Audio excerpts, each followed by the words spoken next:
Во Општинското средно училиште Мирко Милевски од Кичево денеска успешно започна процесот на полагање државна матура. Вкупно 219 ученици денеска полагаат мајчин јазик, односно 196 ученици кои наставата ја следат на македонски јазик полагаа македонски јазик и литература и 23 ученици кои наставата ја следат на турски јазик полагаат турски јазик и литература.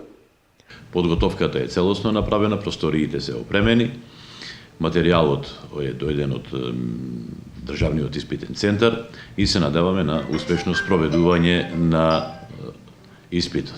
Како и минатите години, мајчиниот јазик е прв задолжителен екстерен предмет во полагањето на државната матура, додека останатите два изборни екстерни предмети матурантите ќе може да ги полагаат на 10 јуни кога се полага странски јазик, на 12 јуни полагаат математика, а на 14 јуни биологија, хемија, физика, историја, филозофија и бизнис. Средните училишта наредниот период, освен државната матура, од 5 до 9 јуни имаат обврска да го спроведат и екстерното проверување за учениците од прва, втора и трета година.